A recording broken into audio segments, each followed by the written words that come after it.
We're going to cover some of these things that I'm going to say in more depth as we talk, but I just want to give like a little bit of an overview of some of the things we're going to talk about. So home visits are part of the curriculum, and families in the program are, while not required, very much encouraged to take advantage of this part of the program. In fact, we don't mention to them that it's not required. We kind of just let them assume that it is required and part of the program.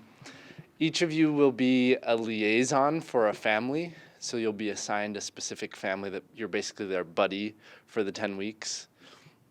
And your role as the liaison in the home visits is to schedule them and then attend the home visit with one of the BSWs, the Bachelor of Social Workers, at your site. So I'm just going to cover, actually we're going to watch a video. Any Portlandia fans here? So home visits, generally speaking, the purpose is to personalize the program to families. So this video that we're going to watch is a little bit of a parody of over-personalizing something to a client. So we're going to watch this video. Hi. Hi, good afternoon. How are you? Good. I'm checking in. The last name's Prager. Prager? Ah, okay. We've got you here for 2 nights. Is that correct? Yes. And is this your first time staying with us? It is, yeah. Well, a little bit of information. We've got a restaurant right across the lobby. Okay, great. It's the Briere. Okay. We've got a rooftop lounge. Great. And I can show you to your room if you'd like. I should be fine. Thank you. Okay, well, let me help you get to the elevator. It's a little tricky getting there. Okay. Right there. We've got a 2-key system. So bottom key goes in, and this little wavy one that... Do you mind if I just try it? I need to get in the room. Just gonna do that. Ah, there you go. And then just like this, right? Ah, there we go. And here we are. Thank you so much. I really appreciate all your help today. Our pleasure. And let me show you how the light switches work. Oh, you don't have to do it. Get your overhead. Okay. It lights up the room. And if you want to turn on the light next to the bed, you've got this here. Great. I And can that's see it. it. And we've got your thermostat for temperature control. We use a smart temperature control system. The up arrow probably makes it warmer, and the down arrow makes it cooler. Oh, you've stayed with us before, apparently. And so, let me show you the rest here. We've got this wall here, and this is a closet. We've got some robes here.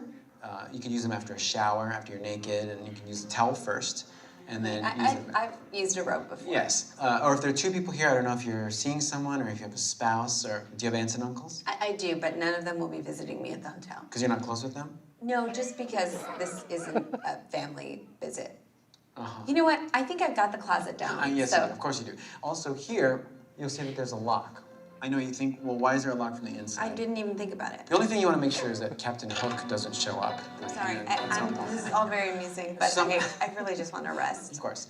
We've got waters here. One's free and one is $8. Okay, well, they're identical. They're identical, except one has $8 written on it. I've really got to get to the bathroom, so. Let's show you the bathroom. Okay, so we've got the shower. You reach in there, and water comes out, and it goes all over your body. I know how faucet works. Who's that? What? Who are you talking to? I'm just trying to be in the room. Why? There's tissues. Anyway, there seems to be another one in there. Anyway, there's tissues. Keeps coming in. There come the ghosts. There come the ghosts. I'm sorry, you really need to leave. And off I go.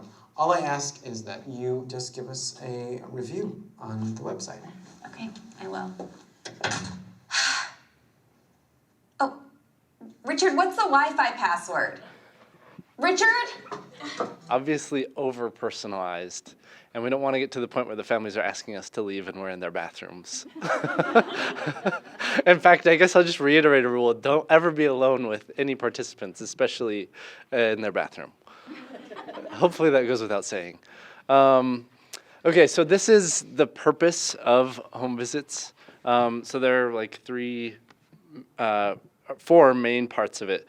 To just personalize the program to the family. The curriculum in and of itself is generalized to all families and will help all families, but each family has specific needs. So home visits help us personalize the program to the family.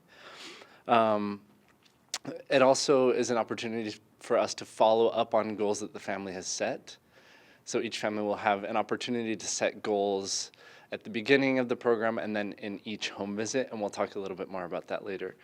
And then one of the roles that specifically we have as social workers is to provide resources to the families. So that can look a lot of different ways. It could look like helping someone find employment or helping them find a local therapist, or it could look like reiterating a skill that we've already taught them in the program and practicing it as a family. Cool. Any questions so far? Okay, perfect. So we'll move on. Okay, one of the things we didn't put a slide together for, but we want to cover, okay? One of the questions we get a lot from families is, what do we do in a home visit, right? Obviously, this is our purpose, but some of the things we don't do, and to dispel some of the rumors that probably go around or float through people's heads, is this is a home visit, not a home inspection, okay? We are not DCFS. We're not going to go in and look through their cupboards to see if they have enough food. We're not going to go checking out the bedrooms and the living spaces. We don't care if the house is dirty or in disarray, but we are what we call mandatory reporters, okay? Who knows what that is? Mandatory reporter. Who in the room is a mandatory reporter? And everybody's hand goes up because we're all human beings. Okay, so we're not going to report things like messy homes, lack of food, okay? That's not what we do. But if we hear of or see signs of things like child abuse, we report that. It has to be reported, okay? Chances are we're not going to see that. But if it does, we are required to report. Who are you going to report to? If you guys see signs of child abuse, hear something about child abuse, who are we reporting to? Your clinical site coordinator or your regional coordinator or one of the administrators for the program, okay? And then they will staff that and decide how they're going to report it, okay? So that covers our home visits, home inspections. I'm going to turn some time over to Rachel real quick for our next section. Thank you, Dave. So I'm going to talk really quickly about family goals, and when we make them. So the first time you're going to be making family goals, if you're a family liaison, is at dinner on the first night with your family, and you're going to make some goals. We're going to talk more about SMART goals, but not like one of our goals is to go to Europe next year. Like, that's not a goal we really want to focus on, right? So we'll talk more about SMART goals, but that will be done on the first night on the getting to know you sheet. And then for the home visit, the first home visit, when we go with the family liaison and the BSW, we'll cover those goals that we talked about the first week. And we can either decide with the family if that's something that they still need to improve on, or we'll talk about maybe creating new goals with them if that's what they want. And then same for the second home visit, we'll decide with them if they're still working on those things, and we'll review those goals and see how they're doing. And if they want to make a new goal, they can, if they feel like they're progressing in their other goals, or they can continue to work on that one. So.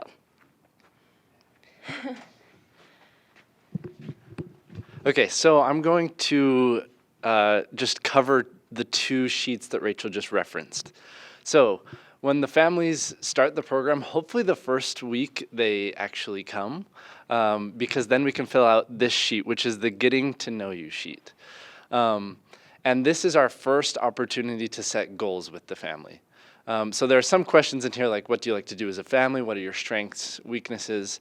But then there's a spot for family goal 1 and then family goal 2.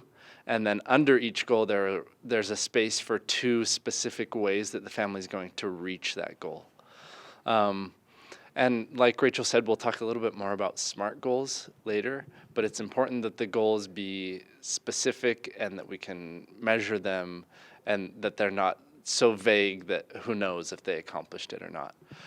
Also, while we have this sheet up, we just want to remind you that as the liaison, you're the person that's going to be in constant communication with the family.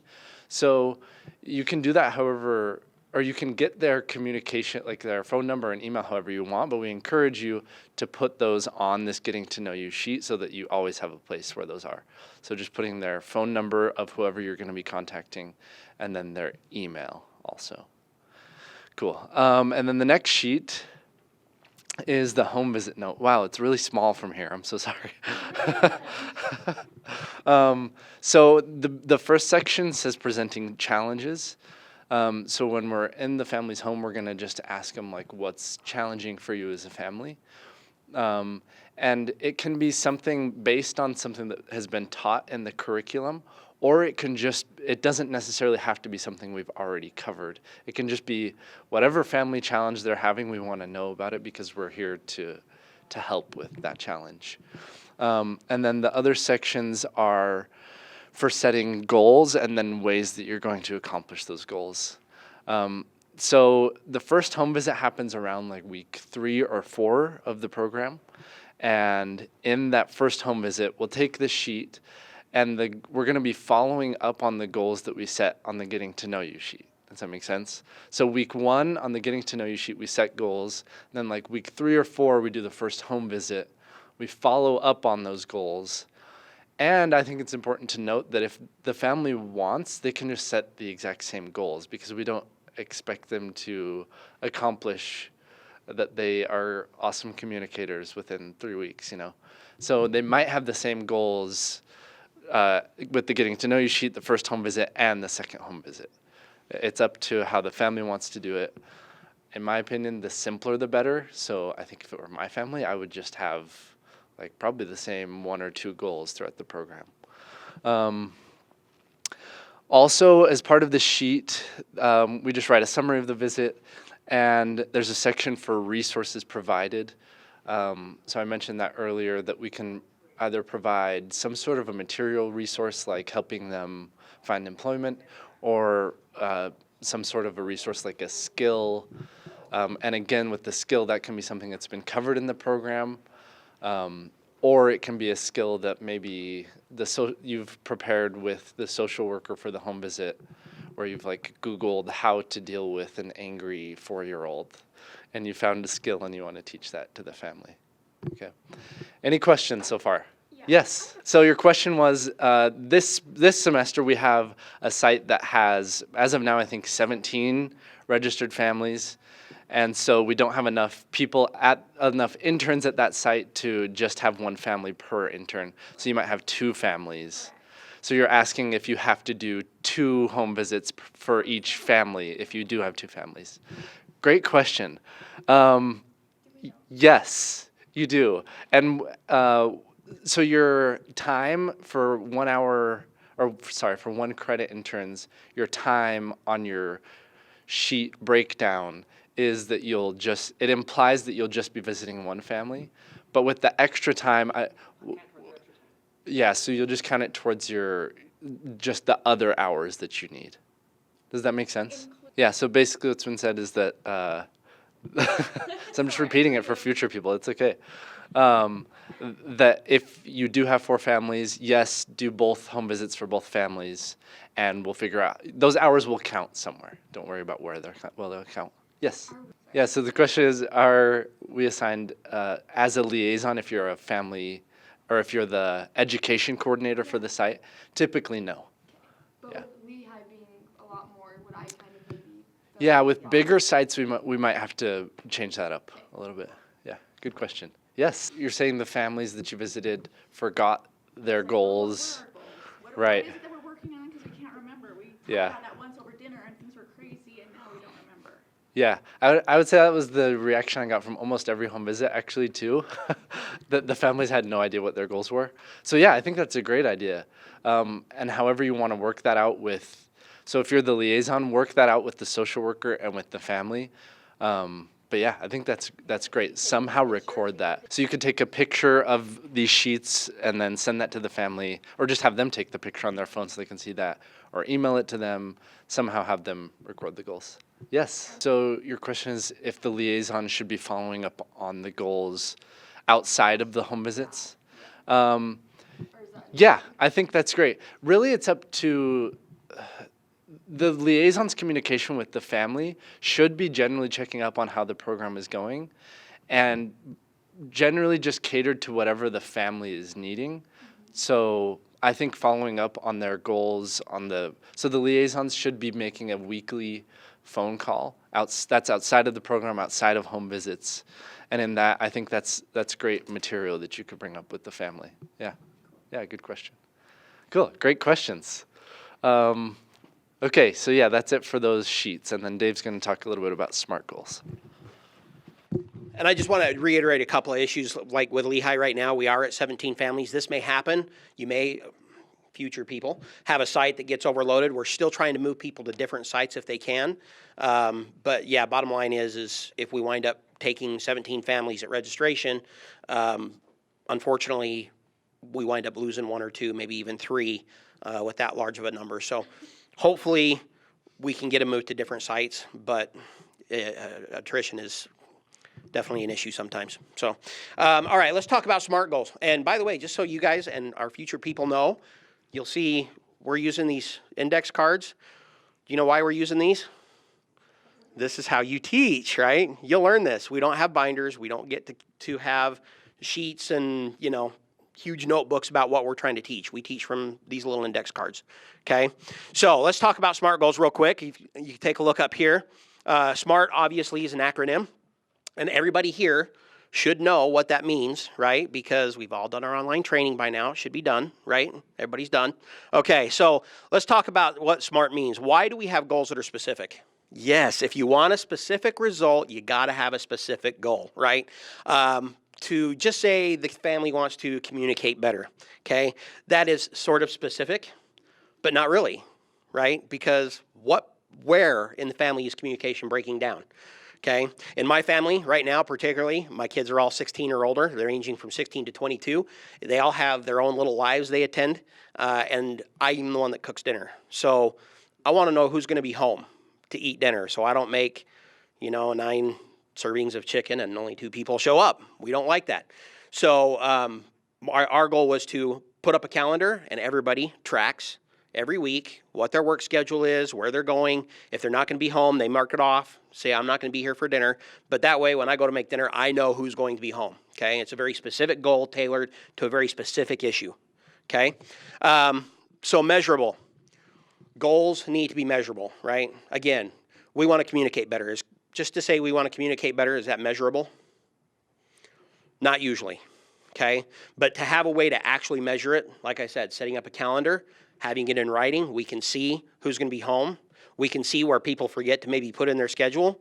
That's a measurable, okay? Attainable. This is my Europe trip speech. So attainable goals. I want to take my family on a 90-day excursion through Europe, right? Is that attainable? If you saw my bank account, you know that's not attainable. Okay, so we want goals that can actually be achieved, okay? Now, if they have the money to do a 90-day trip through Europe and that's attainable for them, great, right? That's attainable, it's measurable, it's specific, right? But for most people, that's not attainable. We want, especially when it comes to the program, we want goals that we can actually get to by the end of program time, okay? Relevant. What would be a non-relevant goal? What do you think? Okay, they want to get better at basketball. That's sort of relevant. It's relevant to that person, right? Is it relevant to the family and their end of the program goal? No, it's really not, okay? So we want something relevant to the family as a whole, okay? And then time-bound, okay? Obviously, this is important. We don't want them to set a goal like, we want to get to Disneyland someday. Yeah, that's a great goal, but we want something to say, hey, we're going to start now, and at the end of the 3-month period or 6-month period or 10-week period, whatever that time frame is, we want to be here. And they want to be able to set up little mini goals to achieve their larger goals, right? Their objectives to get to the main goal. And that's how a SMART goal works. We obviously have some great examples of non-SMART goals, like we just want to communicate better. Okay, that's a non-SMART goal. But example of good goals is like Josh and Allie will let mom or dad know where they are going and when they are leaving every time they leave the house. And I would add to that when they're going to be home, right? Because my house, if you're not home by midnight, I kind of start worrying about whose car broke down and whether their cell phone's working. So having those specific goals set so that, again, there's something that's measurable, attainable, it's relevant to the family, and it has a time frame, okay? And that's our SMART goals. So starting with logistics, the role of the family liaison. So we get a lot of questions about this, especially last semester, because so many liaisons would just sit there quietly with their arms folded and not want to say anything. But family liaisons are a huge part of home visits because you are what bridges the gap between us and the family. As site clinical coordinators, we may over time be able to get to know all the families, but right off the bat, you're getting to know these families, and we need you to be able to make that connection for us. So, as a family liaison, you will help us schedule the family home visit, and usually, what we've done previously is we print out our schedule of when we're available, and we try to be really flexible, and we'll talk about that more on a different slide. But then you'll be able to sit down with your family, maybe at dinner, and we'll pass it around, and you find a time that works for you, and then you find a time that works for your family as well. And that's kind of the basics of scheduling. Helping the social worker prepare for each visit and being engaged in the visit. So as I was saying, don't just sit there with your arms folded. We want you to talk. We want you to make comments. We want you to talk about specific skills from the program, especially if they have questions about anything or like they didn't feel like something was gone into depth. We want you to be able to help them cover those bases. And then with social workers, we're responsible for planning the visit, so we give you the schedule of our time. And then being engaged as well, we provide resources as kind of touched on before. Especially last semester, I was given the opportunity to find mental health resources for a few of the members, and it was a really good experience. It was probably the first time that I've actually looked into depth at resources for someone else. And then encouraging, like we want to be encouraging, we don't want to be negative. We always want to be encouraging. If they're not keeping up with certain things, we don't say like, wow, like I'm judging you right now. We want to be encouraging and let them know like that's okay. Life is sometimes a struggle for people, like just keep doing your best. And then follow up as well. And who goes on the home visits? That's the family liaison and the primary BSW for that site. So, and then we'll talk more about scheduling home visits on the next slide. So will there ever be more than the liaison and social worker on the home visit? Yes. So as the liaison, you need to complete your 2 home visits for your family throughout the 10 weeks for hours. If for whatever reason you can't attend one of those, you'll need to make that hour up. And that might be a case where you're going with a different family's liaison, the social worker, to a family that's not your own. So in that case, there would be 3 people. And there might be other cases where it's necessary that more than 2 people would be there. So yeah, that will happen. So usually we meet the families, I'll repeat what Dave's saying. Usually we meet the families, so the liaison and social worker arrange how they're going to meet. Usually it's at the family's home. So if the liaison or the social worker arrives first and the family invites them in, should they go in? No, they should wait. You should not be alone with anyone. So you should always have another intern with you in home visits. Great question. Other questions? This is great information. Okay, so in general, this is how scheduling works. So each family will have 2 home visits throughout the 10 weeks. And again, they're encouraged to, and we kind of imply that they're required. They're not really required, but we imply it. We let them assume that. So they can have 2 home visits. The first home visit should be done by week 4, by the end of week 4. And then the second home visit should be done by the end of week 9. And those are like the latest. It needs to be done at the very latest by those times. If it's done sooner, that's also great.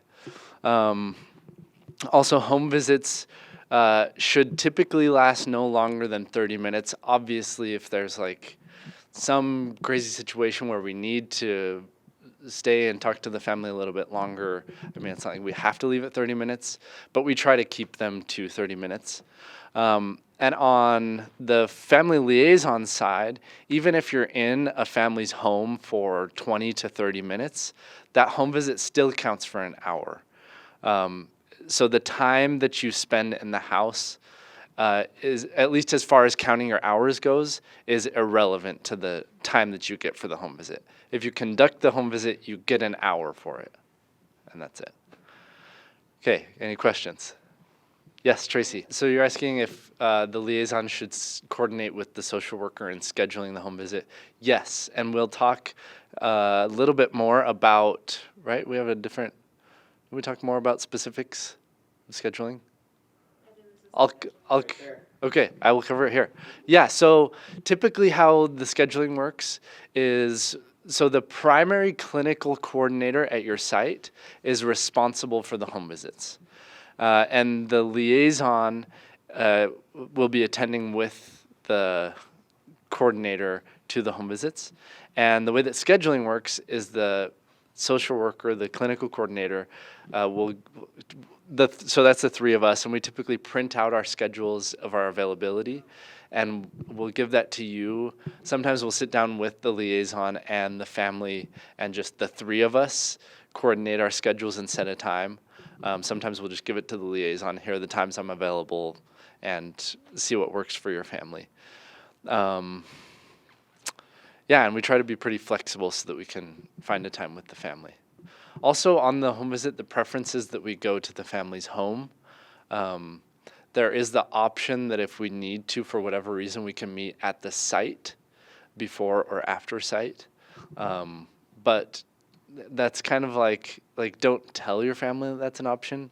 That's only if, whenever necessary, we'll use that. Yes, Julie. Can I give a scenario? Maybe the first home visit, they're a little bit still wary.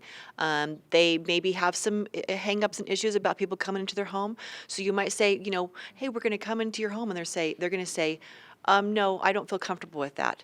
So you don't say, okay, well, then we won't do a home visit. We say, you know what, we would love to still touch base with you and see how the program's going for you and review your goals. So let's set a time in the next week or so that we can meet with you before or after the program here on the site, so we can still review and personalize this program for you. So you don't let them get out of it just because they say they don't want you to come to their home. I mean, we can even meet you in the library. It doesn't really matter. It's a public place, anywhere. We want to meet with you to personalize the program and continue with your goals. Now, there may be some who just don't respond too well at all. They may set up a visit and then not be there or not show up, and you do your best. It's not it's not required to pass the program that they have the home visits, but we want to do everything possible to make this a place that they feel comfortable and safe in whatever setting, whatever place that is. Then we'll accommodate that.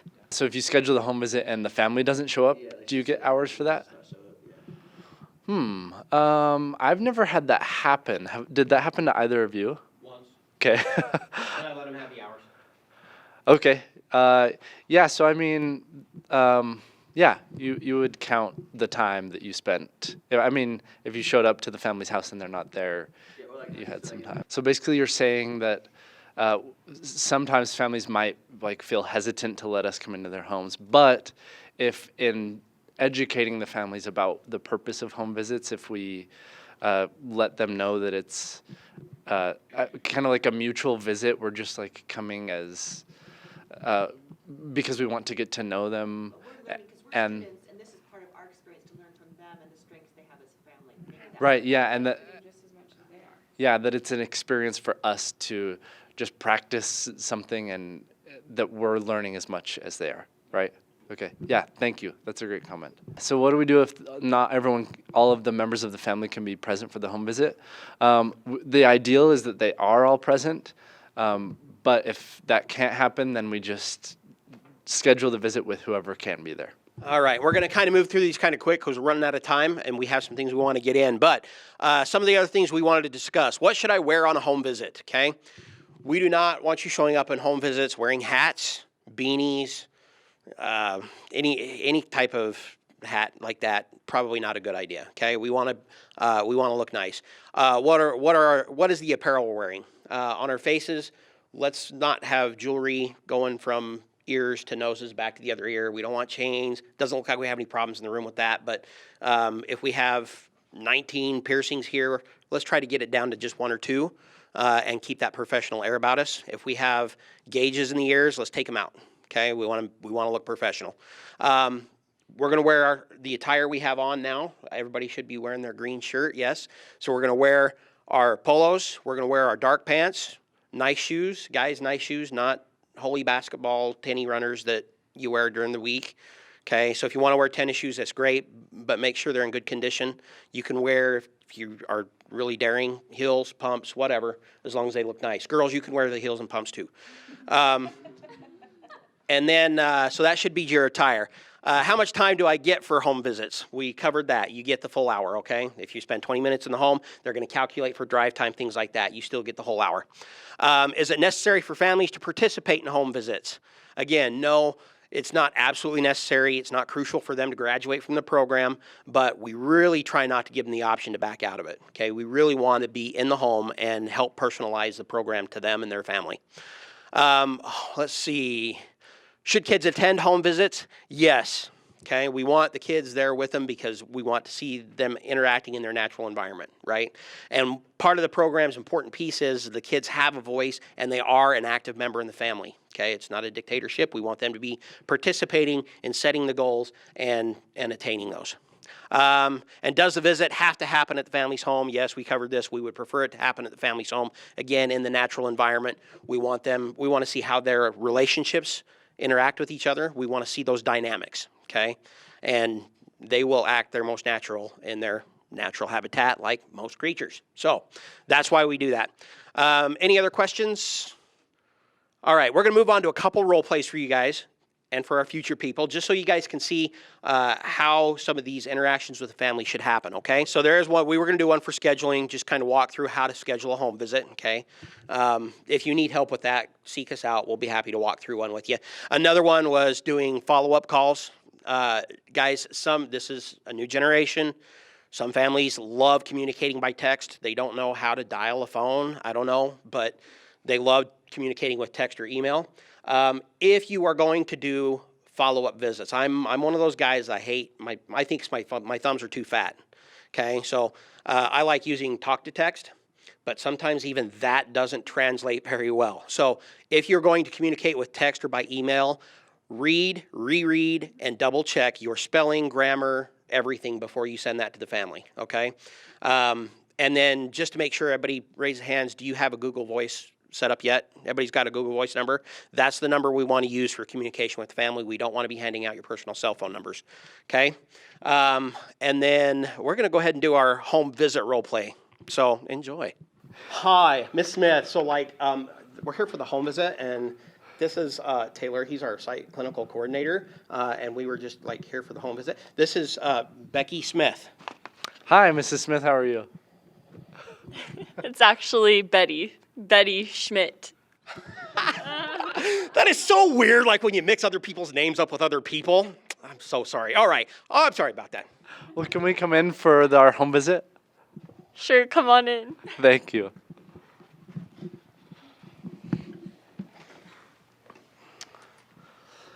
So, Dave, what were some of the goals that the Schmidt family had? They want to work on their communication and talking and stuff. And their 8-year-old son, little boy George, he has some sleeping issues. Did you get that, little boy George? That's cute. Okay, I'm sorry. But yeah, that's kind of what we talked about. Okay, so you said that they were having communication issues. Mrs. Schmidt, can you tell me a little bit more about some of the issues you're having? Well, right now the communication seems to go one way, no matter who is involved. I try to tell my husband what is bothering me, or I try to get the kids to listen to instructions about doing homework or chores, and nobody seems to hear what I say, and nobody does what I ask them to do. Okay. Dave, have we covered love listening in the lessons yet? Are you paying attention, Dave? No, sorry, I was talking to Shannon from class. She's got so many problems with her boyfriend right now. She's such a hot mess. Jeez. So love listening, that's like listening and understanding, right? No, I'm not sure if we covered that yet or not. I don't know. Okay, well, we'll make sure that we cover that before we leave today. You also said that your son is having some sleep problems. Can you tell me a little bit more about that? Well, George, who is 8, he comes home from school and takes a nap. Then when bedtime comes around, he has a hard time getting to sleep. So I took the nap away. He's just such a pill that the family can't stand him. Even when he does finally get to sleep around midnight, he gets up at 4 a.m. and watches cartoons till it's time to get ready for school. He often comes to our room and sleeps on the floor. We've been dealing with this for over 2 years, and it just seems to be getting worse. Holy crap! My sister used to have problems like that. Like they had a problem hearing that. My sister used to have problems like that, like when she was a little girl. So weird, you know? But like maybe little George is having like some detachment disorder issues and wants to be like really close to the parents. Maybe that's why he sneaks into your room at night. Or maybe sleep apnea. He probably has like sleep apnea or something. And like what we used to do is mix like melatonin with Benadryl. She slept for like 9 hours straight. And it was okay because it was over-the-counter drugs. So it was good. All right. The end. Thank you. Thank you. All right, so that obviously we had some issues there on that home visit. What were they? And these are some of the issues we actually ran into last semester, so it happens. Okay. What were some of our issues? Right. We used the wrong name at the door, right? So point is, know your family, okay? It's good to know the kids' names, their ages, because we're going to want to know. Yes, the family liaison was checked out, was not attentive, was not paying attention, right? You weren't engaged. So when we're in the home, be engaged with the process. Right. So you can see here on our slide, we do not do medical advice. We do not do mental diagnosis for mental health, okay? We stay within the scope of our practice for perfectly good reasons, okay? If I tell a family to feed their kid melatonin and Benadryl and it's perfectly safe because it's over the counter, and somebody has an allergic reaction and dies, who are they going to sue? They're going to sue me. They're going to sue, they could sue the liaison, they can sue the social worker, they can sue the program directors, they can sue the program, and because the program is directly tied to UVU guys, they can go after the school. And that's where they're going to go because that's where they've got deeper pockets. So we stay within our scope of practice, okay? What other issues did we have? Holy crap responses. Okay, guys, you are going to hear things. I promise you, you're going to hear things in this program that will make your jaw drop, like unhinge and fall to the floor, okay? But that's not what they want to see. So when you hear those kind of things, really be aware of yourself, your reactions, your facial expressions. Don't and freeze, okay? Keep it cordial. Being involved in the conversation and know that you need to somehow attract somebody's attention to go fetch one of your social workers, okay? So be aware. And then, yes, inappropriate humor, okay? Little Boy George, to me, is funny. If anybody here knows who Boy George is. But to me, that's kind of funny. To somebody's mom, not so funny. Okay, so humor is a great tool. I'm going to tell you that now because I'm kind of the comedian of the group. But humor is a great tool. But be aware of what's appropriate and what's inappropriate, especially in front of clients. All right? And obviously, dress code. I was going to come in a tattered shirt and do roll, but we're not going to do that. So, again, pay attention to your dress code, your presentation, be professional. Any other questions? We got to wrap this up, but any other questions? You can always, in fact, liaisons, if we had time, we'd do a role play of a perfect home visit, but yes, always be referring back to the program curriculum. That's not a bad thing, okay? If somebody brings up some sort of medical issue, refer them to their physician. You need to see your doctor about that, and then once you have a response from them, let us know and we can work with that. But we don't do medical advice. Okay, any other questions? We're very out of time. Yeah, very out of time. All right, thank you.